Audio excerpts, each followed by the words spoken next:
बिस्मिल्लाहिर्रहमानिर्रहीम। आज के इस लेक्चर में हम क्वांटिटेटिव रिसर्च डिज़ाइन को फोकस करते हुए इसके मुख्तलिफ़ टाइप्स और इसकी अंडरस्टैंडिंग की कोशिश करेंगे। अपना लेक्चर स्टार्ट कर लेते हैं।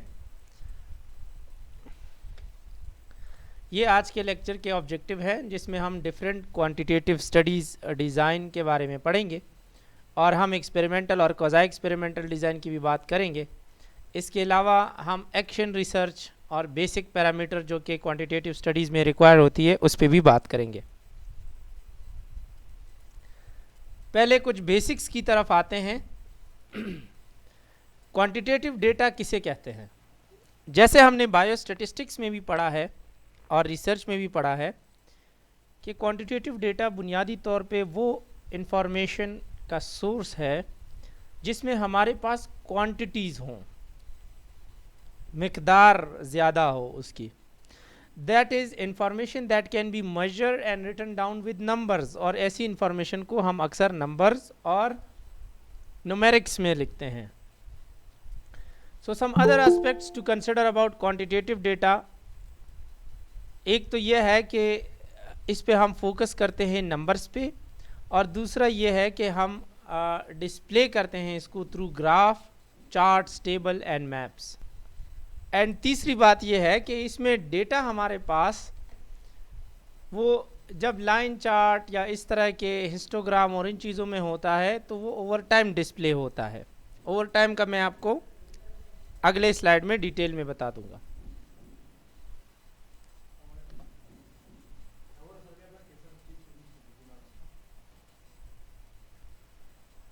So the research which use quantitative data for collection, interpretation and displaying the result is called quantitative research design। ऐसी रिसर्च जो हम quantitative data की collection, interpretation और display के बारे में बात करें उसको quantitative research design कहते हैं।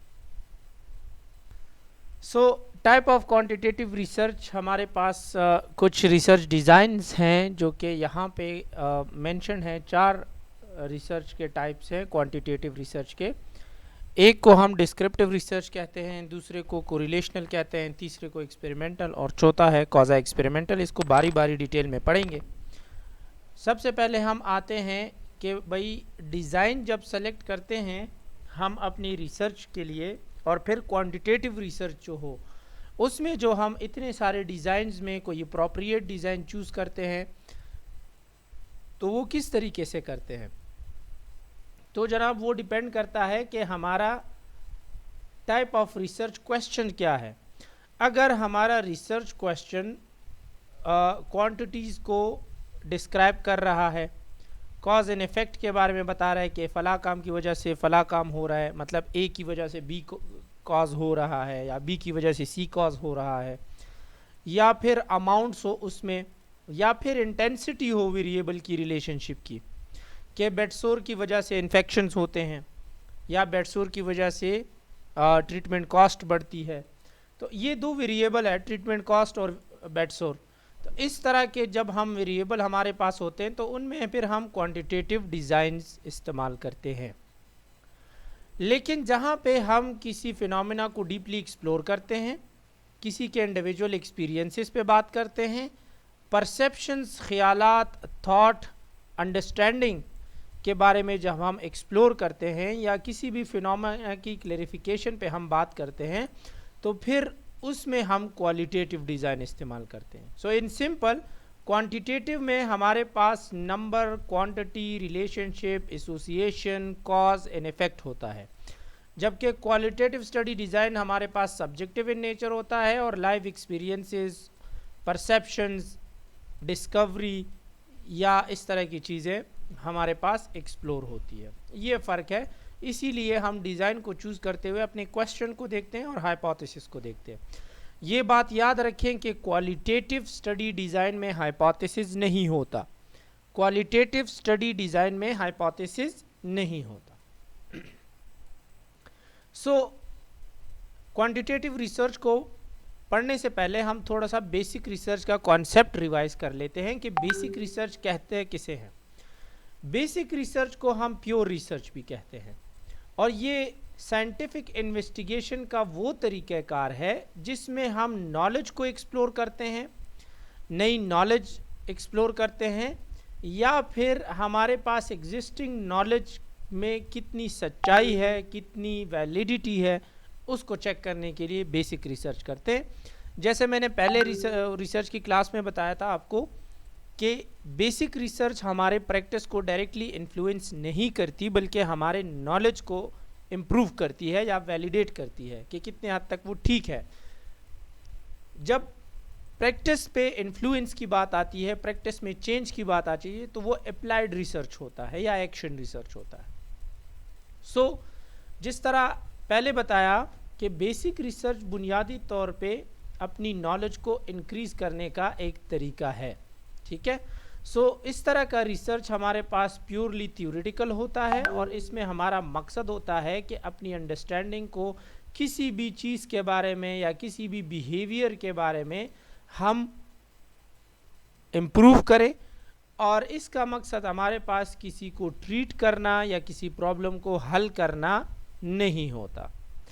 फॉर एग्जाम्पल आपके पास ये रेड कलर में एक टाइटल नज़र आ रहा है जिसमें है कि स्टडी असेसिंग वेदर मेन और women are more likely to suffer from depression, कि एक ऐसी स्टडी हुई है, एक ऐसा रिसर्च हुआ है जिसमें ये मालूम किया गया है कि आया मर्द में या ख़वातीन में डिप्रेशन किन में ज़्यादा होता है, मोर लाइकली। सो ये बुनियादी तौर पे सिर्फ अपनी नॉलेज को इंक्रीज करने वाला स्टेटमेंट है, ये प्रैक्टिस पे हमारे डायरेक्टली इन्फ्लुएंस नहीं करता, इसीलिए इस तरह के रिसर्च को हम बेसिक रिसर्च कहते हैं। सो जो बेसिक साइंटिफिक इन्वेस्टिगेशन होती है उसमें हम फिनोमेना को इस होप के साथ कि हमारे पास जो बुनियादी प्रिंसिपल्स और थ्योरीज हैं वो इस्टेब्लिश हो जाए, वो प्रूफ हो जाए।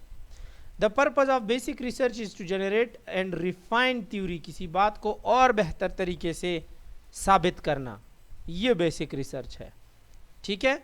और जैसे मैंने बताया कि this is not directly useful in practice, so we do action research for it. अब आते हैं एक्शन रिसर्च या अप्लाइड रिसर्च या प्रैक्टिकल रिसर्च। तो ये वो साइंटिफिक इन्वेस्टिगेशन है जिसमें हम नॉलेज भी जनरेट करते हैं, और वो नॉलेज उसकी इफिकेसी और उसके हमारे प्रैक्टिसेस पे डायरेक्ट इन्फ्लुएंस और इम्प्रूवमेंट के लिए असरात होते हैं। और इसका मकसद होता है कि हम प्रॉब्लम्स को सॉल्व कर लें, इसके बेस पे डिसीजंस बनाएं, फ्यूचर में किसी आउटकम को कंट्रोल करने के लिए या किसी भी सिचुएशन को बेहतर तरीके से डील करने के लिए इन रियल लाइफ सिचुएशंस हम प्रेडिक्शंस करते हैं और प्लानिंग करते हैं। ये अप्लाइड रिसर्च का काम है। सो अप्लाइड रिसर्च हमारे पास नॉलेज भी जनरेट करती है, लेकिन बुनियादी तौर पे इसका मकसद होता है प्रॉब्लम सॉल्विंग। इसमें हम डिफरेंट इंटरवेंशंस को टेस्ट करते हैं और मुख्तलिफ ट्रीटमेंट्स या एक्शंस अप्लाई करते हैं ताकि वो प्रॉब्लम्स को देखा जाए कि कौन से तरीके से बेहतर तरीके से हल होता है। एग्जाम्पल ये है कि वर्क स्ट्रेटजीज चेक की जाए जो कि वर्कर को बेहतर तरीके से मोटिवेट करे। तो इस तरह की रिसर्च में वर्कर्स पे मुख्तलिफ स्ट्रेटजीज चेक की जाती हैं और देखा जाता है कि ये उनको किस तरीके से मोटिवेट करती है या नहीं। ये अप्लाइड रिसर्च होता है। सो जो क्वांटिटेटिव रिसर्च डिज़ाइन है ये एक बिगर अम्ब्रेला है, इसके अंदर छोटे छोटे डिज़ाइंस आते हैं और वो छोटे छोटे डिज़ाइंस जो है वो क्वेश्चन स्पेसिफिक होते हैं या ऑब्जेक्टिव स्पेसिफिक होते हैं। सो जैसे हमने पहले बताया कि क्वांटिटेटिव रिसर्च एक फॉर्मल ऑब्जेक्टिव सिस्टमैटिक प्रोसेस है। ऑब्जेक्टिव इसलिए है कि इसमें ऑब्जर्वेशंस होती हैं और इसमें हमारे पास डेटा लार्ज अमाउंट में होता है और इसमें जो डेटा होता है वो न्यूमेरिकल होता है, ठीक है। सो इसको हम क्वांटिटेटिव रिसर्च कहते हैं, एक फॉर्मल ऑब्जेक्टिव सिस्टमैटिक प्रोसेस जिसमें हमारे पास डेटा न्यूमेरिकल अंदाज में हम कलेक्ट करते हैं और उससे इंफॉर्मेशन गेन करते हैं, उसको क्वांटिटेटिव डिज़ाइन कहते हैं। ये डिज़ाइन हम किसी भी दो वेरिएबल के बीच रिलेशनशिप को टेस्ट करने के लिए इस्तेमाल करते हैं। फॉर एग्जांपल मैं ये देखूं कि जो लोग जंक फूड का इस्तेमाल ज़्यादा करते हैं उनको हार्ट डिजीज़ के रिस्क कितने ज़्यादा होते हैं, तो ये क्वांटिटेटिव रिसर्च डिज़ाइन इस्तेमाल करेगा। या ये जंक फूड का हार्ट डिजीज़ कॉज करने में कितना रोल है, ये एक रिलेशनशिप देख रहे हैं। कॉज एंड इफेक्ट के हाई स्पीड या केयरलेस ड्राइविंग की वजह से कितने एक्सीडेंट्स होते हैं, तो केयरलेस ड्राइविंग एक कॉज है एक्सीडेंट का, जो एक इफेक्ट है। So accident is effect and careless driving is cause. So to study और compare efficacy of a medical intervention to disease, जैसे अभी वैक्सीन बनी है कोविड के लिए, तो ये आपने देखा कि वैक्सीन बनने से पहले कभी एंटी मलेरियल टेस्ट की जाती थी, कभी इजिथ्रोमाइसिन टेस्ट की जाती थी एंटीबायोटिक्स, तो कभी एंटीवायरल टेस्ट की गई, और मुख्तलिफ जो कंपैरेटिव मेडिसिन हैं या अल्टरनेटिव मेडिसिन हैं जो टोटके वगैरह है, उनको चेक किया गया कि कोविड में इसकी एफिकेसी क्या है। सो ये बुनियादी तौर पे अगर एक फॉर्मल तरीके से, एक सिस्टमेटिक तरीके से कोई लेबॉर्ट्री या साइंटिस्ट कंडक्ट करे एक लार्ज नंबर ऑफ पॉपुलेशन पे और वो इनके एफिकेसी को देखें, तो वो इंटरवेंशन स्टडी कहलाएगी। सो क्वांटिटेटिव स्टडी में जो क्वांटिटी वर्ड है, इसका मकसद है कि इफेक्ट की इंटेंसिटी को मेजर करना, या जो हमारे पास डेटा जितने ज़्यादा नंबर में होता है वो, और इसका मकसद ये होता है कि हम large number of sample select करें, या वो पार्टिसिपेंट जिनसे हम डेटा लेते हैं वो हमारे पास ज़्यादा तादाद में हो, तो डेटा भी ज़्यादा आता है, इसीलिए क्वांटिटी ज़्यादा होती है, इसीलिए इसको हम क्वांटिटेटिव स्टडी डिज़ाइन कहते हैं। सो जहाँ पे क्वांटिटेटिव रिसर्च डिज़ाइन की लेवल की बात करें कि इसमें भी मुख्तलिफ लेवल्स होते हैं और हर लेवल की अपनी एक इम्पॉर्टेंस है कि कौन सा लेवल किस हद तक इफ़ेक्ट रखता है, और उस रिसर्च डिज़ाइन से जो हमारे पास फाइंडिंग या रिज़ल्ट आती है वो कितने हमारे ऊपर है कि कितना उस पर यकीन करना है। सो ये लेवल्स हमें क्वांटिटेटिव रिसर्च डिज़ाइन जो हमने 4 टाइप्स पढ़े हैं उसकी इम्पोर्टेंस बताता है कि हमारे प्रैक्टिसेस के लिए और हमारे अंडरस्टैंडिंग के लिए और हमारे लिए कितने इम्पोर्टेंट है कि अगर ये वाला रिसर्च डिज़ाइन इस्तेमाल हुआ है तो उसके जो रिज़ल्ट आए हैं उस पर हम किस हद तक यकीन कर सकते हैं। सो सबसे बुनियादी लेवल जो होता है वो डिस्क्रिप्टिव होता है, और डिस्क्रिप्टिव का मतलब ये है कि ये बिल्कुल चीज़ों को जस्ट डिस्क्राइब करता है, ये उसके बीच कोई एसोसिएशन, कोई रिलेशनशिप, कोई कॉज एंड इफेक्ट, कोई इंटरवेंशन नहीं बताता, जस्ट जो चीज़ नेचुरल एनवायरनमेंट में जिस तरीके से मौजूद है डिस्क्रिप्टिव डिज़ाइन हमें यही बताती है। सो ये बिल्कुल बुनियादी लेवल है, और इसमें हमारे पास जो रिजल्ट्स आते हैं वो इतने रिलायबल नहीं होते कि हम उसको प्रैक्टिस के लिए इस्तेमाल करें। फिर इसके बाद दूसरा लेवल जो है वो सर्वे डिज़ाइंस का है, जिसमें हमारे पास कंपैरेटिव और कोरिलेशनल रिसर्च होती है, और इसमें हम जो है वो रिलेशन या एसोसिएशन देखते हैं। कॉज एंड इफेक्ट इसमें भी नहीं देखते, क्योंकि जस्ट हम ऑब्जर्वेशन करते हैं कि नेचुरल एनवायरनमेंट में अगर दो चीज़ें एग्जिस्ट करती है तो एक दूसरे पे उसका क्या असर है, या कैसे रिलेट करते हैं, या कैसे वो एसोसिएट है एक दूसरे से। फॉर एग्जांपल जो मैंने मिसाल दी कि कोई जंक फूड इस्तेमाल करता है, तो वो जंक फूड हम ज़बरदस्ती तो नहीं खिला रहे, हम जस्ट नोट कर रहे हैं कि जो लोग जंक फूड इस्तेमाल करते हैं वो कितने ऑन रिस्क होते हैं हार्ट डिजीज़ के। सो वो जंक फूड की एसोसिएशन क्या है हार्ट डिजीज़ के साथ, तो ये सर्वे डिज़ाइन होता है। ये भी बुनियादी लेवल से थोड़ा सा एडवांस होता है, लेकिन फिर भी ये हमारे प्रैक्टिसेस के लिए काफ़ी नहीं होता कि डायरेक्टली इसी पे अमल करते हुए अपने प्रैक्टिसेस चेंज करें। हाँ, लाइफस्टाइल मॉडिफिकेशन और जो बेसिक कुछ इंटरवेंशंस हैं या बेसिक अपनी बिहेवियर मॉडिफिकेशन है उसके लिए ये चीज़ें हम इस्तेमाल कर सकते हैं, लेकिन ट्रीटमेंट या इस तरह के जो हमारे पास रेगरस इंटरवेंशंस होती हैं जो कि किसी इंसान की ज़िंदगी पे बहुत इफ़ेक्ट डालती है, तो वो हम इस तरह के रिसर्च डिज़ाइन की फाइंडिंग से नहीं लेते। और जो लेवल 3 है जो कि एडवांस लेवल है, उसमें हमारे पास एक्सपेरिमेंटल और क्वाज़ी एक्सपेरिमेंटल रिसर्च डिज़ाइन आते हैं, जिसमें हम बाकायदा इंटरवेंशंस करते हैं, बाकायदा चीज़ों की इफिकेसी देखते हैं, कॉज एंड इफेक्ट देखते हैं, और फिर उससे जो रिज़ल्ट आते हैं तो वो हमारे प्रैक्टिस को इन्फ्लुएंस करते हैं। सो ये तो 3 लेवल हो गए कि लेवल 1 बुनियादी है, लेवल 2 इंटरमीडिएट है और लेवल 3 एडवांस है, जिससे हमारे प्रैक्टिसेस मुतासर होते हैं। ये एक टेबल है जिसमें क्वांटिटेटिव रिसर्च के जो अप्रोचेस होते हैं या जो टाइप्स हैं उसमें क्या क्या चीज़ें होती हैं, क्या डिफरेंसेस हैं और क्या कॉमन इसके सब टाइप्स हैं डिज़ाइंस के जो कि हम अपने रिसर्चेज में इस्तेमाल करते हैं।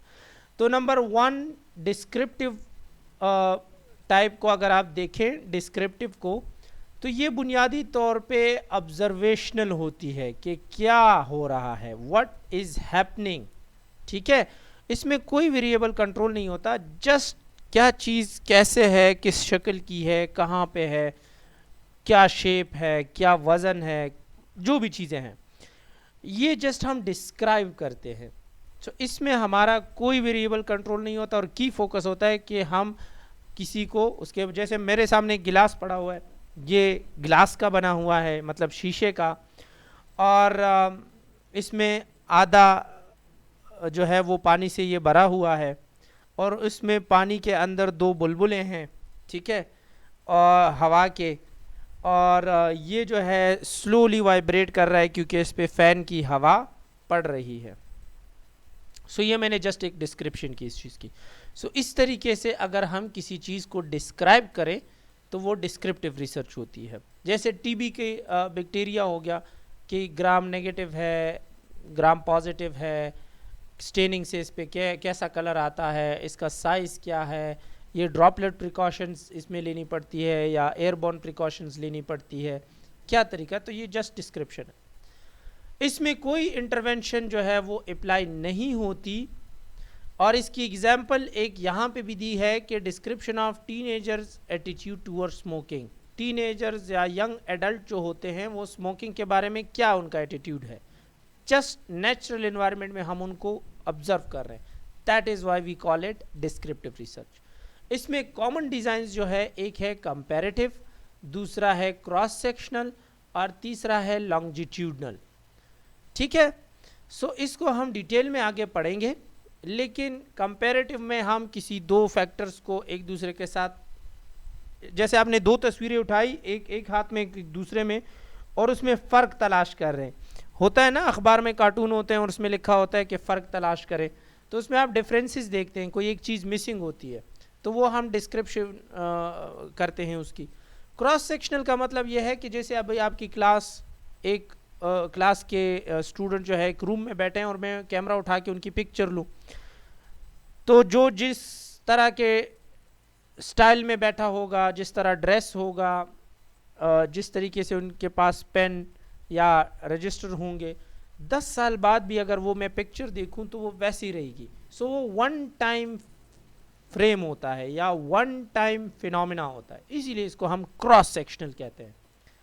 And the third one design जो कि लॉन्जिट्यूडनल है। लॉन्जिट्यूडनल में थोड़ा सा वक्त का एडिशन होता है कि फॉर एग्जांपल किसी को आज जो है टीबी शुरू हुई, कुछ 100 मरीज़ हमने लिए, उनको टीबी आज डायग्नोस हुई और 3 महीने तक हम उनके डिजीज़ प्रोग्रेशन या ट्रीटमेंट एफिकेसी को या ट्रीटमेंट के प्लान को देख रहे हैं, तो वो लॉन्जिट्यूडनल स्टडी होगी। इसमें भी एक टाइम लिमिट होता है, कोई इंटरवेंशन नहीं होती, जस्ट जनरल ऑब्जर्वेशन होती है कि अगर किसी को आज हाइपरटेंशन या डायबिटीज़ डायग्नोज हुआ और उसको आपने टीचिंग दी या नहीं दी और उसको ऑब्जर्व कर रहे हैं फॉलो अप क्लिनिक्स पे कि वो अपनी लाइफस्टाइल मॉडिफिकेशन कर रहे हैं, तो क्या फ़र्क पड़ रहा है ग्लाइसेमिक कंट्रोल पे या हाइपरटेंशन पे। तो वक्त के साथ जो चीज़ों को हम नेचुरल एनवायरनमेंट में जज करते हैं उसको हम लॉन्जिट्यूडनल डिज़ाइंस कहते हैं। दूसरा जो है उसको कोरिलेशनल कहते हैं, और कोरिलेशनल में हम जो है रिलेशनशिप देखते हैं अमंग द वेरिएबल्स को, लेकिन ये याद रखें कि इसमें वेरिएबल्स को हम कंट्रोल नहीं करते। जिस तरीके से नेचुरल एनवायरनमेंट में वेरिएबल एक दूसरे के साथ एसोसिएट करते हैं या रिलेट करते हैं, जस्ट हम उसको ऑब्जर्व करते हैं। सो इसमें भी कोई इंटरवेंशन नहीं होती। और इसकी मिसाल ये है कि study of relationship between IQ and clinical depression, कि हम देखें कि जिनका IQ ज़्यादा है या कम है उनमें क्लिनिकल डिप्रेशन की प्रेवेलेंस क्या है। तो एक नेचुरल दो चीज़ें हैं जो कि नेचुरल एनवायरनमेंट में आकर हो रही है, एक दूसरे के साथ जो है वो कोई एसोसिएट या रिलेट कर रही है और उसको हम जज कर रहे हैं। जो कॉमन स्टडी डिज़ाइन है उसमें एक है डिस्क्रिप्टिव कोरिलेशनल डिज़ाइन, के मतलब दो वेरिएबल्स के बीच रिलेशन, कोरिलेशन, इसीलिए हम दो या दो से ज़्यादा वेरिएबल के बीच नेचुरल एनवायरनमेंट में अगर हम रिलेशनशिप देखें तो उसको डिस्क्रिप्टिव कहते हैं। प्रेडिक्टिव डिज़ाइन जिसपे हम फ्यूचर में प्रेडिक्ट करें, कि पिछले स्टडी से जाहिर हुआ है कि जो लोग जंक फूड का इस्तेमाल करते हैं, अगर कोई अभी भी जंक फूड का इस्तेमाल करेगा तो फ्यूचर में उसको हार्ट डिजीज़ होंगे। तो ये प्रेडिक्टिव रिसर्च है। और मॉडल टेस्टिंग में हम कोई एक मॉडल लेके उसको टेस्ट करते हैं, ये एक अलग डिज़ाइन है, इसका हम बाद में डिटेल में पढ़ेंगे, लेकिन आपके कोर्स का पार्ट ये नहीं है। The third one is quasi experimental. Quasi experimental और एक्सपेरिमेंटल, बस इसमें ये देखें कि ये दोनों जो है वो क्या है, इसमें इंटरवेंशन या न्यू चीज़ें टेस्ट होती है। क्वाज़ी एक्सपेरिमेंटल में फ़र्क ये है कि इसमें हमारे पास जो है इंडिपेंडेंट वेरिएबल मैनिपुलेट नहीं होता। जो इंडिपेंडेंट वेरिएबल है उसमें चेंज हम नहीं करते अपनी मर्ज़ी से। दूसरी बात यह है कि इसमें रेंडमाइजेशन नहीं होती। रेंडमाइजेशन का मतलब यह है कि अब मुझे नहीं पता कि आपकी क्लास में अगर 20 लोग या 30 लोग बैठे हैं और मैं बोलूं कि हर तीसरा बंदा यहाँ से फर्स्ट स्टूडेंट से स्टार्ट करे, वो काउंट करेगा 1 2 3, फिर नेक्स्ट बोलेगा 1 2 3, फिर नेक्स्ट बोलेगा 1 2 3, और जिस पे 3 का वो नंबर आए मैं बोलूँ ये खड़े हो जाए और मुझे जो है डेटा दे। सो ये रेंडमाइजेशन होता है। मुझे नहीं पता कि किन किन लोगों का 3 का नंबर आएगा। So that is called random selection. इसमें हम अपनी चॉइस से सिलेक्शन नहीं करते बल्कि क्राइटेरिया रखते हैं और उसके बेस पे सिलेक्शन करते हैं। सो क्वाज़ी एक्सपेरिमेंटल में दो चीज़ें नहीं होती जो कि एक्सपेरिमेंटल में होती है, इसीलिए एक्सपेरिमेंटल ज़्यादा रिलायबल और ज़्यादा स्ट्रिक्ट डिज़ाइन होता है इंटरवेंशन के लिए, अगर हम क्वाज़ी एक्सपेरिमेंटल की निस्बत इसको कंपेयर करें। क्वाज़ी एक्सपेरिमेंटल में आपके पास रेंडमाइजेशन और इंडिपेंडेंट वेरिएबल का कंट्रोल नहीं होता, जबकि एक्सपेरिमेंटल में आपके पास इंडिपेंडेंट वेरिएबल का कंट्रोल भी होता है, मतलब उसको आप चेंज ला सकते हो, और इसके साथ साथ रेंडमाइजेशन भी होता है। इंडिपेंडेंट वेरिएबल का मतलब यह है कि फॉर एग्जांपल आपका फूड बिहेवियर जो है वो एक इंडिपेंडेंट चीज़ है, और हार्ट डिजीज़ या हाइपरटेंशन का होना या ना होना वो उस पर डिपेंडेंट है। सो क्वाज़ी एक्सपेरिमेंटल में हम ये नहीं कहते कि अगर हम ये देखें बाकायदा इंटरवेंशन करके कि अगर तो कोई जंक फूड का इंटेक करे तो उसको हार्ट डिजीज़ होगा या नहीं होगा, ठीक है, कॉज एंड इफेक्ट देख रहे हैं। सो इसमें हम जंक फूड के इंटेक को कंट्रोल नहीं करते। दो ग्रुप्स में, इंटरवेंशन ग्रुप में कंट्रोल नहीं करते, ना ही कंट्रोल ग्रुप में करते। जबकि जो एक्सपेरिमेंटल ग्रुप होता है इसमें हमारे पास जो दोनों ग्रुप्स होते हैं, इसमें हम जो इंटरवेंशन ग्रुप है उसको कंट्रोल करते हैं और उसमें हम उनकी डाइट रिस्ट्रिक्ट कर लेते हैं और जंक फूड से उनको दूर रखते हैं ताकि हम रिजल्ट जो है उसके हिसाब से दे सकें। सो ये मेन डिफरेंस है। अगर आप इसकी एग्जांपल देख लें तो एग्जांपल है कि study of the effect of an after school physical activity programme. बच्चों की ओबेसिटी पे स्कूल के बाद आफ्टर स्कूल की कोई फिजिकल एक्टिविटी है या एक्सरसाइज है या गेम है, उसका बच्चों की ओबेसिटी पे क्या इफ़ेक्ट है, तो वो हम क्वाज़ी एक्सपेरिमेंटल से देखते हैं। उसमें बच्चे जो है वो कर सकते हैं अपनी मर्ज़ी की कोई भी एक्टिविटी कर सकते हैं, हम इसको जो है वो कंट्रोल नहीं करते। जबकि अगर देखें कि study effect of new diet treatment plan on insulin level of diabetics के डायबिटिक पेशेंट जो होते हैं उसमें देखें कि जो एक न्यू डाइट प्लान बनाया गया और उनको बोला कि आपने सख्ती से ये फॉलो करना है, और फिर देखें कि उनका इंसुलिन लेवल कैसा रहता है, तो इसमें देखिए हम कंट्रोल कर रहे हैं, एक स्ट्रिक्ट डाइट ट्रीटमेंट प्लान हमने उनको दिया। सो क्वाज़ी एक्सपेरिमेंटल में है हम प्री एंड पोस्ट टेस्ट करते हैं डिज़ाइन कि जैसे मैंने आपको क्लास लेने से पहले आपका टेस्ट लिया, फिर आपकी क्लास ली उस टॉपिक पे, और फिर जो है वही पुराना टेस्ट आपको क्लास लेने के बाद आपसे वो टेस्ट लिया, और इसमें मैं डिफरेंस देखूँ कि क्लास लेने के बाद इनके कॉन्सेप्ट कितने क्लियर हुए हैं, तो ये क्वाज़ी एक्सपेरिमेंटल की मिसाल होगी। ठीक है। और जो हमारे पास रेंडमाइज कंट्रोल ट्रायल होते हैं, जैसे वैक्सीन बनते हैं या न्यू मेडिसिन बनती है या न्यू ट्रीटमेंट वगैरह जो है वो डिज़ाइन होती है, सो ये एक्सपेरिमेंटल रिसर्च से होते हैं। ठीक है। तो ये वही वाली चीज़ है। इसमें इन्होंने ब्रॉडर 2 कैटेगरीज में इसको डिवाइड किया है, एक डिस्क्रिप्टिव और एक एनालिटिकल। डिस्क्रिप्टिव में हमारे पास जो है एक केस रिपोर्ट है कि फॉर एग्जांपल आपके पास कोई एक ऐसा केस आया जो बिल्कुल फर्स्ट टाइम रिपोर्ट हुआ था। जैसे अगर मैं बोलूं कि झेलम सिटी में बिच्छू के काटने का केस जो है वो पहली बार रिपोर्ट हुआ है, तो उसको केस रिपोर्ट कहते हैं। फिर अगर सिमिलर केसेस 20-30 केसेस आ जाए तो उसको हम फिर केस सीरीज़ कहते हैं। कि फॉर एग्जांपल अभी पहला इस सीज़न में हमारे पास पहला जो है वो डेंगू का केस आ गया, एक यूनिक केस आ गया, तो वो केस रिपोर्ट होगा। लेकिन अगर हमारे पास फिर उसके बाद नेक्स्ट 20 से 30 केसेस आए तो वो केस सीरीज़ कहलाएंगे। ठीक है। इसके बाद जो हमारे पास दूसरा मेन जो अम्ब्रेला में इसको डिवाइड किया है, तो या तो एक्सपेरिमेंटल होते हैं जिसमें हमारे पास क्वाज़ी एक्सपेरिमेंटल और ट्रू एक्सपेरिमेंटल होते हैं, जैसे इसमें ये दोनों इन्होंने बताए हैं।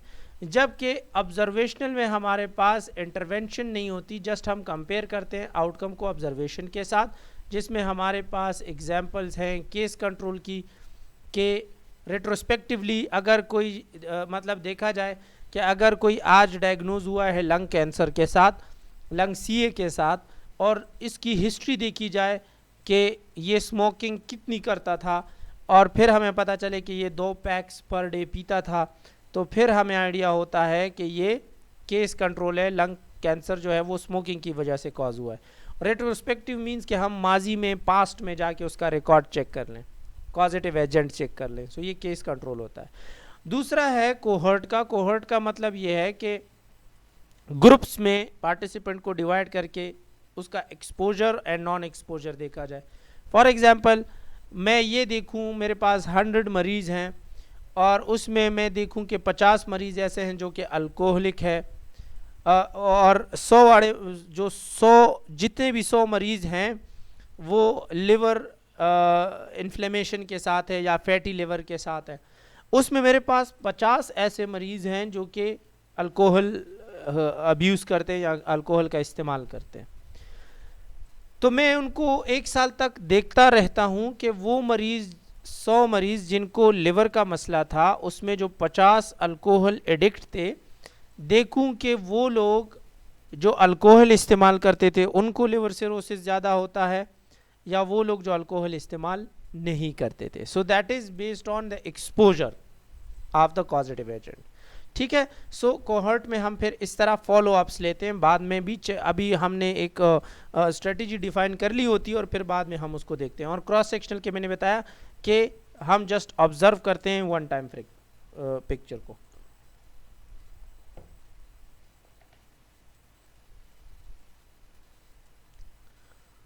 सो वही चीज़ दूसरे नामों के साथ कि एक होता है सर्वे डिज़ाइन, जिसमें हम जस्ट सर्वे करते हैं किसी भी प्राइमरी, जैसे मर्दमशुमारी हो गई, कितने बच्चे हैं, कितने बूढ़े हैं, कितने एजुकेटेड हैं, नॉन एजुकेटेड हैं, एम्प्लॉयड है, नॉन एम्प्लॉयड है, ये सारे देखें तो इसको सर्वे रिसर्च कहते हैं। डिस्क्रिप्टिव हम जस्ट डिस्क्राइब करते हैं उसको थोड़ा सा, तो वो डिस्क्रिप्टिव डिज़ाइन कहलाता है। एक्सपेरिमेंटल में हम इंटरवेंशन को टेस्ट करते हैं, कोरिलेशन में हम फिर 2 वेरिएबल है उससे ज़्यादा के अमोंग कोई रिलेशनशिप या एसोसिएशन देखते हैं, और हमारे पास जो कॉजल कंपैरेटिव रिसर्च होता है उसमें हमारे पास हम कोई एक साइंटिफिक मेथड अप्लाई करते हैं और देखते हैं कॉज एंड इफेक्ट को अमोंग द डिफरेंट वेरिएबल्स, जिसमें हमने कॉजा एक्सपेरिमेंटल की भी एक बात की थी। सो हमारे पास ये याद रखिए कि क्वांटिटेटिव डेटा में जब हम डेटा को कलेक्ट करते हैं तो वो हमारे पास जो है वो जो डिटेल प्रोवाइड करती है वो इंडिविजुअल की, ग्रुप्स की या सिचुएशंस की हो सकती है। और इसमें जो डेटा कलेक्शन हम करते हैं उसमें हम ऐसी इंफॉर्मेशन कलेक्ट करते हैं जो कि उस रिसर्च से रिलेटेड हो। मतलब इसमें क्लोज एंडेड क्वेश्चन होते हैं। इसमें आप जैसे एमसीक्यूज क्लोज एंडेड होते हैं ना, आपके पास 4 ऑप्शन है, आपने एक ही सेलेक्ट करना है। सो इस तरह क्वांटिटेटिव रिसर्च में भी डेटा कलेक्शन में आपके पास ऑप्शन लिमिटेड होते हैं, कोई एक ऑप्शन चूज करना पड़ता है, इसको क्लोज एंडेड क्वेश्चन कहते हैं। सो इसमें जो हमारे पास डेटा कलेक्शन के तरीक़ेकार है वो ये है कि कोई क्वेश्चन है आपने वो कर लिया, चूज़ कर लिया और उसके बेस पे डेटा कलेक्ट कर लिया। आप रिकॉर्ड या डॉक्यूमेंट्स देख रहे हैं मरीज़ों के या किसी के। इंटरव्यूज़ क्लोज एंडेड क्वेश्चन मतलब ऑप्शन बेस्ड इंटरव्यूज़ जो होते हैं कि आपने क्वेश्चन पूछा, येस नो में उन्होंने जवाब दे दिया। और ऑब्जर्वेशन या चेकलिस्ट मीन के जैसे आप इन्फेक्शन कंट्रोल और इन चीज़ों के लिए जो आप चेकलिस्ट हॉस्पिटल में इस्तेमाल करते हैं या हेड टू टू असेसमेंट में आप चेकलिस्ट इस्तेमाल करते हैं, तो वो एक ऑब्जर्वेशनल मेथड है डेटा कलेक्शन का क्वांटिटेटिव रिसर्च में। सो जब भी हम क्वांटिटेटिव रिसर्च करते हैं तो जैसे मैंने पहले बताया था कि सबसे पहले हम प्रॉब्लम को आइडेंटिफाई करते हैं, फिर उसके बाद लिटरेचर रिव्यू करते हैं, फिर हम देखते हैं कि किन से डेटा लेना है और किस तरीके से किस इंस्ट्रूमेंट या क्वेश्चनर पे डेटा लेना है, और फिर उस डेटा को वैलिडेट करते हैं कि ये कितना रिलायबल है और कितना वैलिड है, कितना हमारी रिसर्च से मुतल्लिक ठीक तरीके से कलेक्ट हुआ है। उस डेटा को फिर हम जब एनालाइज करते हैं तो उससे रिज़ल्ट निकाल के कंक्लूजन्स हम ड्रॉ करते हैं। ठीक है, सो ये था आज का लेक्चर। अगर किसी को कोई क्वेश्चन है तो पूछ लें, आज के लिए इतना काफ़ी है। अब हम नेक्स्ट जो है कोरिलेशनल रिसर्च और रिसर्च के जो मुख्तलिफ टाइप्स हैं वो उसके बारे में पढ़ेंगे। Thank you.